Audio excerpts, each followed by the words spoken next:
So I think now these are all things that when we talk to administrators, it's important to understand all of these things so we can do what you do, which is advocate for your patients and stand up and say, this is the right thing. And how do we support that? And how do we build that business case? And that's where physicians learning how the system works will allow them to better advocate instead of just saying, oh, I want it. Well, let's build the case and tell them why. Right. But I would also say, Mark, that expensive is missing a cancer because you're trying to save $300 on a procedure. Expensive is taking a patient back 2 and 3 times to the OR, maybe the same doctor and then somebody else. But some patients go multiple times within a year, 2 years' time to get a treatment that they could have had. And you're right. Sometimes I get to be the lucky person because someone else didn't do something. And my point is, if I could have on my tombstone is that she tried to encourage hysteroscopy. I think we should learn it. Why is it in a room for every meeting, it's the same thing? I just got a new computer. Thank you, Cleveland Clinic. And the guy wants to sweep my computer. I said, let me see all my PowerPoint. I went back to PowerPoint presentations in the early 2000s. And I was saying the same thing then as I'm saying now. The font looks prettier. The pictures now I can put in there. But the information's the same. How much more do we have to contend with before we can convince people that it's accurate? We talked about all of these things. So this is where my interest in healthcare economics and all that began, which is AAGL sent me to DC twice a year to be, to learn about health economics. And it was a gift for my life to be able to be sent there and learn about this stuff.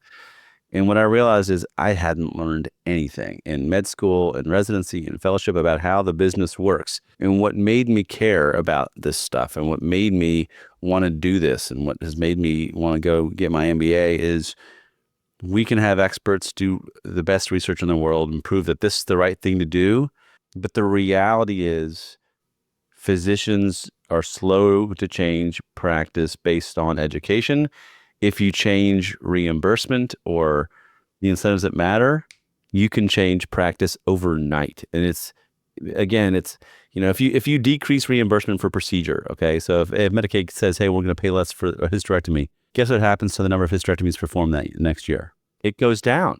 It's not because there's less pathology. And so say what you want about people. This is not good or bad. This is not judgment. This is just the data. And so if we know that we can impact care, because at the end of the day, you and I have the same motivation, which is let's get the best care to as many people as we can.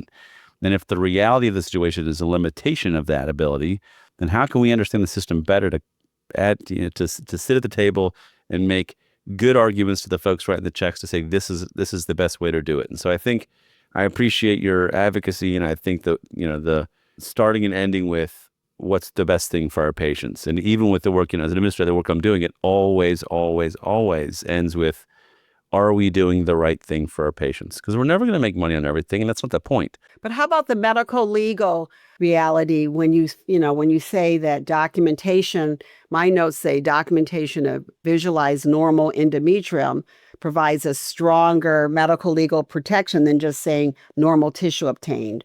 Or the courts expect patients to have use of high technology, which is, quote, the hysteroscope. And missed endometrial cancer diagnosis, I know you were saying that, a lot, is a growing malpractice claim. So, you know what I'm saying? So I think you have the administrative hat, but you also have the medical legal hat, and then you have the hat for the patient that's just trying to be a good partner, wife, worker, not stressed out because of all of this stuff, even for the polyps, even for the fibroids. I mean, you know what I'm saying? And so, I don't know. I'm saying the same thing over and over again. At the beginning and the end, well, we can begin and end with listen to your patients. Mm-hmm, I agree. Just because it doesn't, what you see is not on ultrasound or there's stories that make sense. If you're not sure, continue to do that workup. Take a look.